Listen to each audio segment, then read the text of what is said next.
মেমারির সুলতানপুর এলাকায় গৃহবধূর গলাকাটা দেহ উদ্ধার ঘিরে চাঞ্চল্য। নৃশংস ঘটনা, রাতের অন্ধকারে গৃহবধূর গলাকাটা দেহ উদ্ধার মেমারিতে। ক্রিকেট বিশ্বকাপ জয়ের আনন্দে যখন সকলে মাতোয়ারা, ঠিক সেই সময় নৃশংস ঘটনা ঘিরে ব্যাপক আলোড়ন পূর্ব বর্ধমানের মেমারির সুলতানপুর এলাকায়। ঘর থেকে বের হচ্ছে রক্ত। স্থানীয়দের চোখে পড়তে ঘরে দেখা যায় গলাকাটা অবস্থায় পড়ে রয়েছেন গৃহবধূ, পাশে একটি বটি। মেমারি থানার পুলিশ আসে ঘটনাস্থলে, উদ্ধার করে হাসপাতালে নিয়ে যাওয়া হলে চিকিৎসক রাতে মৃত বলে জানান। মৃতার নাম প্রতিমা চক্রবর্তী। গোটা ঘটনা তদন্ত শুরু করেছে পুলিশ।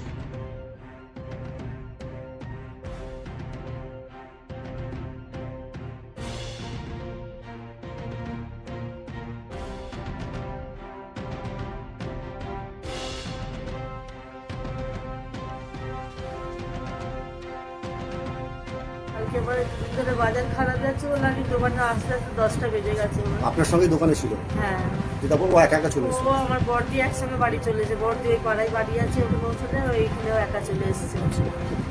আমি 10টা জনে এসে গাড়ি ওইখানে সাইড মার্কেটে নামিয়ে দোকানের ভিতর দিয়ে ঢুকছি, দেখছি ওর দরজার ফাঁক দিয়ে রক্ত বেরোচ্ছে। আমি বলছি তুই লাইটটা জ্বালাসনিস? দিয়ে দেখছি তোর ঘর দিয়ে কি বেরোচ্ছিল, এটা লাল পাড়া, আলতা ফেলেছিস নাকি? দিয়ে সাইকেলটাকে ঠেসিয়ে দিয়ে দরজা খুলে দেখছি আমার দিদি ওইভাবে পড়ে আছে, রক্ত রাখতে পারছে, গলাকাটা হয়ে পড়ে আছে। রক্ত পুরো বন্ধ হয়ে বয়ে যাচ্ছে।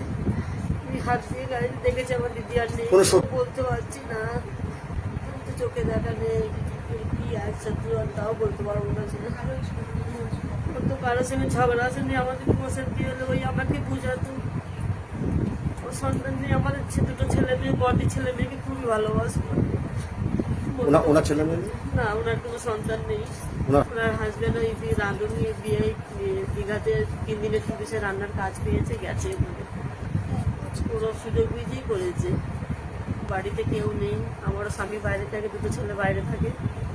ওনারা স্বামী কালকেই বেরিয়েছে। প্রতিমা চক্রবর্তী।